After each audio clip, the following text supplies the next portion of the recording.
ഇപ്പോൾ അബിൻ വർക്കി നമുക്കൊപ്പം ചേരുന്നു ടെലിഫോൺ ലൈനിൽ. അബിൻ, ഇപ്പോൾ കോടതി ഇടപെടുകയാണ് ഹേമ കമ്മിറ്റി റിപ്പോർട്ടിന്മേൽ. എന്താണ് ഇനി ഇതിൽ സർക്കാർ ചെയ്യാൻ പോകുന്നതെന്ന് കോടതി ചോദിക്കുകയാണ്. സമൂഹത്തെ ബാധിക്കുന്ന വിഷയമാണ് ഇത് എന്ന് കോടതി പറയുന്നു. ഒപ്പം പാർശ്വവൽക്കരിക്കപ്പെട്ടവരാണ് ഇരകളെന്നും കോടതി പറയുന്നുണ്ട്. എന്താണ് തോന്നുന്നത് താങ്കൾക്ക്?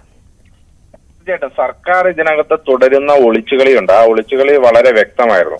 ഇന്നിപ്പോ സർക്കാരിലെ പ്രധാനപ്പെട്ട മന്ത്രിയായിട്ടുള്ള ശ്രീ കെ എൻ ബാലഗോപാൽ തന്നെ പറഞ്ഞിരിക്കുന്നത് സ്വമേധയാ കേസെടുക്കാനുള്ള എല്ലാ പ്രൊവിഷൻസും ഹേമ കമ്മിറ്റി റിപ്പോർട്ടുമായി ബന്ധപ്പെട്ട് ഉണ്ട് എന്നുള്ളതാണ്. അതുതന്നെയാണ് കോടതി ഇപ്പോൾ പരിഗണിച്ചുകൊണ്ടിരിക്കുന്നത്. അല്ലെങ്കിൽ തന്നെ നിങ്ങളൊന്ന് ആലോചിച്ചു നോക്കൂ, ഒരു വളരെ ഗുരുതരമായ ഒരു ലൈംഗിക ആരോപണ കേസ്, അത് ഒരൊറ്റ കാര്യം മാത്രമല്ല, സീരിയസ് ഓഫ് സെക്ഷൽ അസോൾട്ടിന്റെ രേഖകളും തെളിവുകളും അടക്കം ഒരു റിട്ടയർഡ് ഹൈക്കോടതി ജഡ്ജിക്ക് കൊടുത്തിട്ട് അതിന്മേൽ 4.5 കൊല്ലം അടയിരുന്നിട്ട് ഇതിന്മേൽ ഇനി നടപടിയെടുക്കാൻ യാതൊരു വിധത്തിലുള്ള മാർഗവുമില്ല എന്നൊരു സർക്കാർ പറഞ്ഞാൽ അത് എത്രമാത്രം പരിഹാസ്യകരമാണ് എന്നുള്ളത് നിങ്ങൾ ചിന്തിക്കണ്ടേ.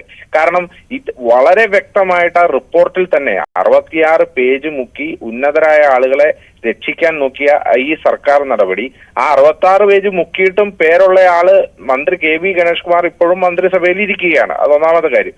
2, എന്തിനാണ് സർക്കാർ ഈ വേട്ടക്കാരോടൊപ്പം നിൽക്കുന്നത്? ഇവിടെ ഇരകളായവർക്ക് നീതി ലഭിക്കണം, അല്ലെങ്കിൽ അവരുടെ ഒപ്പമാണെന്ന് മുഖ്യമന്ത്രി പരസ്യമായി പറഞ്ഞിട്ട് വേട്ടക്കാർക്ക് വേണ്ട എല്ലാ സഹായവും ചെയ്യുവാണ് സർക്കാർ ഇപ്പോൾ ചെയ്യുന്നത്. ഇതുവരെയുള്ളത് മുഴുവൻ അങ്ങ് പോട്ടെ, നാളെ മുതൽ നമുക്ക് ഈ സിനിമാ മേഖലയെ അങ്ങ് ശരിയാക്കാം. അതുകൊണ്ട് ഇരകളെയും വേട്ടക്കാരെയും എല്ലാം ഒരുമിച്ചിരുത്തി നമുക്കൊരു കോൺക്ലേവ് നടത്തി ഇതെല്ലാം കോംപ്ലിമെന്റ്സ് ആക്കാമെന്ന് സർക്കാർ കരുതിയാൽ അത് നടക്കാൻ പോകുന്നില്ല.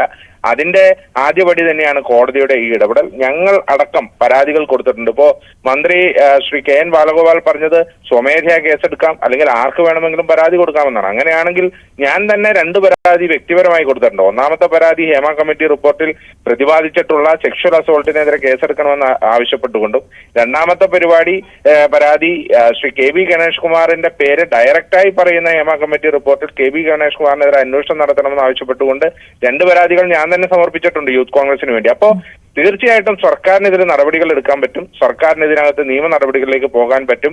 ഈ പീഡകരെ നമുക്ക് ഒതുക്കാൻ സാധിക്കും. പക്ഷെ സർക്കാർ വേട്ടക്കാരോടൊപ്പമാണ് എന്നുള്ളത് വീണ്ടും തെളിയിക്കുകയാണ്. അതാണ് കോടതിയിൽ നിന്നുണ്ടായ കനത്ത പ്രഹരം സർക്കാരിന് ഇപ്പോൾ ഏറ്റിരിക്കുന്നു. അബിൻ, ഒരു കാര്യം കൂടി, സർക്കാരിനെ നമ്മൾ വിമർശിക്കുമ്പോൾ അവർ നേരത്തെ പറഞ്ഞ ഒരു കാര്യം, ഈ ജസ്റ്റിസ് ഹേമ തന്നെ പറഞ്ഞിരുന്നു ഇത്തരത്തിലുള്ള കാര്യങ്ങൾ പുറത്തുവിടരുത് എന്ന്. അതായത് സ്വകാര്യതയെ ഹനിക്കുന്ന രീതിയിൽ ഉള്ള കാര്യങ്ങൾ പുറത്തുവിടരുത് എന്ന് ജസ്റ്റിസ് ഹേമ തന്നെ ആവശ്യപ്പെട്ടിരുന്നു എന്നാണ് പറയുന്നത്.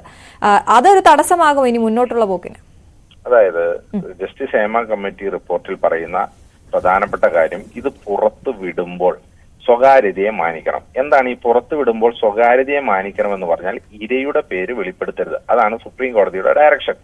ഒരു സെക്ഷൽ അസോൾട്ട് കേസിൽ സുപ്രീം കോടതിയുടെ ഡയറക്ഷൻ എന്ന് പറഞ്ഞാൽ അതിൽ ഇരയാക്കപ്പെട്ട വിക്ടിമിന്റെ പേര് വെളിപ്പെടുത്തരുത് എന്നുള്ളതാണ്. ആ പേര് വെളിപ്പെടുത്തേണ്ട, അത് വെളിപ്പെടുത്തുന്നത് നിയമപരമായി തെറ്റുകൂടിയാണ് എന്ന് കരുതി ഇത് പീഡിപ്പിക്കപ്പെട്ട ആളുകളെ മുഴുവൻ സംരക്ഷിക്കണമെന്നാണ് എന്നുള്ള സർക്കാരിന്റെ വ്യാഖ്യാനം, അത് തീർത്തും തെറ്റായ വ്യാഖ്യാനമാണ്. ജസ്റ്റിസ് ഹേമ പോലും അങ്ങനെ പറയുമെന്ന് ഞങ്ങളാരും പ്രതീക്ഷിക്കുന്നില്ല. കാരണം എന്താ, ഇത്രയധികം സെക്ഷൽ അസോൾട്ട് നടന്നത്, നിങ്ങൾ ആ റിപ്പോർട്ടിന്റെ പ്രധാനപ്പെട്ട 2 കണ്ടെത്തലുകളുണ്ട്. ഒന്നത് 38ാമത്തെ പോയിന്റിലും ഒന്ന് അത് 49ാമത്തെ പേജിലുമായി കിടക്കുന്നുണ്ട്. ഈ സിനിമാ മേഖലയിൽ ഒരു സെക്ഷൽ അസോൾട്ട് നടന്ന് അതിനെപ്പറ്റി പരാതിപ്പെടാൻ പോയാൽ അതിലുണ്ടാകുന്ന കോൺസിക്വൻസസ് എന്ന് പറഞ്ഞു കഴിഞ്ഞാൽ വളരെ അതിഭീകരമാണ് എന്നുള്ളത്. വ്യക്തമാണ് അബിൻ പറഞ്ഞത് വ്യക്തമാണ്. അബിൻ